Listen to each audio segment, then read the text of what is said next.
The speaker is Professor Roberto Zoboli, Professor of Economic Policy at the Catholic University in Milan. And he is also the Rector's Delegate for Scientific Research and Sustainability.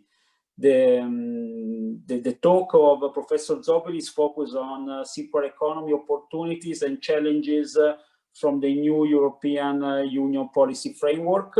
Professor Zoboli, the floor is yours. You have 12 minutes for your speech. Thank you very much for joining us. Okay, thank you very much. Good evening, everybody. As a rector, vice rector for research and sustainability, please receive my welcome, in addition to the welcome you already received. So my presentation will be a sort of bridge between the one by Federico Porra and the other presentation that will follow. I will point to the bioeconomy and circular economy opportunities in front of the European Green Deal.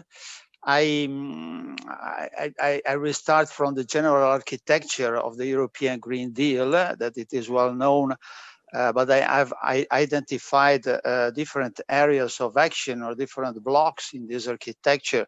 The one circled in red is about decarbonization and reducing pollution. The other one, the yellow one, is the one related to the bioeconomy, from farm to fork, to preserving European natural capital and biodiversity. And the third area is the transition to a circular economy. Well, these areas can be, in a way, looked at separately, but they can be looked at also in a NEXUS approach. As you know, NEXUS is an approach used by international organization and think tank to look at the interactions between different areas of reality and policies. And in a report we have produced for the Fondazione Eni, Enrico Mattei, we addressed the NEXUS relationship across these three broad areas: the circular economy, the decarbonization, and the bioeconomy. There are a lot of real-world interaction, as you know, and all these interaction can be, can I say, synergies, okay? But we can have also sort of conflicts over the different process and also different policies that we have for these three broad area. In particular, with the circular economy, we can save bioresources by using bio-waste or waste as input. In the case of decarbonization, we may have possible pressures and conflicts over virgin bioresources, especially after the very strong support on renewable energy sources in Europe. And circular economy can provide virgin bioresources for many different innovative processes in other parts of this broad system. I will not go into details of this system of interaction, but I think that it can be relevant in order to identify possible policy integration processes that can be beneficial to the achievement of the European Green Deal objectives and can avoid potential conflicts. I will focus in particular to the biomaterials in the NEXUS. Well, I think it's known that we have a great amount of bioresidues in production at the European level. We are speaking of more than 400 metric tons per year. We have a large potential, partly unexploited, but in some cases we have already a high demand pressures in some sectors, in particular in wood residues. If we look at the material flows, the bio side of material flows in the European Union, we see that we are not using in a proper way these resources. We have too much materials wasted or used in low value processes. Energy use is about 72% of total uses, and it is 4 times the material use. Recycling is just 20%, 8% of waste. We have no recycled waste. It is twice the import of this material. And of course, in front of this inefficiency, the macro scale inefficiency, we have a number of problems. To me, one of the problems is that we are burning too much virgin biomass.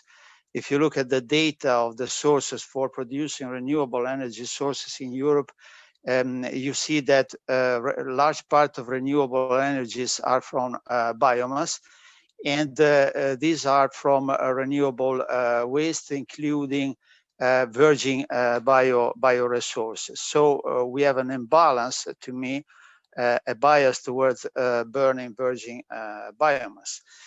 The pathway to biomaterial use for energy actually arises this problem of not exploiting in a proper way virgin biomass. And on the other side, if we want to take the material recovery recycling pathways for biomaterials, we have a problem in innovation-based business model. We need more innovation-based business model to give full value to virgin biomaterials. Well, I can give a few examples on the proper approach to using bioresources in the case of bioenergy from biogas and biomethane plants. It is clear that the best economic and the environmental performances are achieved not with dedicated crops, but from manure and agricultural residues and bio-waste. We know that we have a potential for bioplastics from residues. We have, of course, a policy-driven great potential for bio-based polymers, leaving aside the complexity or technical complexity of this sector. But now we are looking at non-food and third-generation renewable feedstock like wood residues, dairy fluids, and waste stream and algae. So even in the fast-growing sector of bioplastics, we are looking beyond the traditional feedstock and to recover biomass in a proper way. We have example of integrated business models, like in the case of biorefineries. This is the map of biorefineries of different types in Europe. We don't have a very concluding definition of biorefineries. There is a variety of processes involved. And even in this case, we are looking at second generation feedstock from outside the food and feed sector to avoid competition and to give a high value recovery of these bioresources. This is an example of recovering value from very low value feedstock. This is the case of the nutshell of Ferrero. They have put in place this initiative to recovering nuts natural, the nuts shell to produce packaging for chocolate with a significant industrial initiative and demonstration plant to demonstrate how to get value from these bio resources. Well, I conclude with the European Green Deal signals in this direction, and I link to the presentation by Federico. This is in essence what the Farm to Fork strategy provides for in climate change and energy. A critical point is about carbon sequestration in forestry and agriculture. The suggestion is to have biogas production from manure agricultural residues and not from virgin and dedicated virgin materials and dedicated crops. And other provisions that put in the direction of giving value to bio resources. But also the biodiversity strategy is going the same direction The idea is to possibly revise the renewable energy sources directive to shift to advanced biofuel based on residues and not reusable, not recyclable waste, and minimize the use of food and feed crops for energy production. And okay, there is a clear policy signal and direction in this towards this opportunity of giving value to virgin bio resources. So I'm at my final message. So don't burn value. The maximum value for virgin biomaterials, even residues, is in material circularity pathways, not in the energy pathways. And okay, the way is linked to integrated business model, like in the case of biorefinery, that can optimize the opportunity for creating value from these resources. Thank you very much for your attention. Thank you, Professor Zoboli. Thank you for your very interesting overview on the different strategies on sustainability we have in Europe. You know, so the updated bioeconomy strategy tries to connect bioeconomy and circular economy also with the sustainability. But we can say also that the bioeconomy is an important concept currently missing in the Green Deal. What do you think about this? Well, in the way we are doing with the NEXUS approach, and we are pushing forward this approach also in our cooperation with the European Environmental Agency, we are actually seeing that in general, at least before the European Green Deal, there are not so strong links and strong cross consideration of the bioeconomy in decarbonization strategies, and also in the circular economy. Actually, circular economy and the bioeconomy are strongly linked in terms of the real world processes. Think to waste food, food waste, and other very important flows.